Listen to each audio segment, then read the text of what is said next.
Welcome back to another technical deep dive here in the debug zone.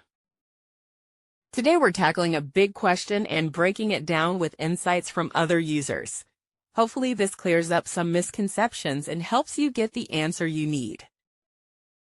So buckle up, stay a little curious, and let's jump right in.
And that's a wrap.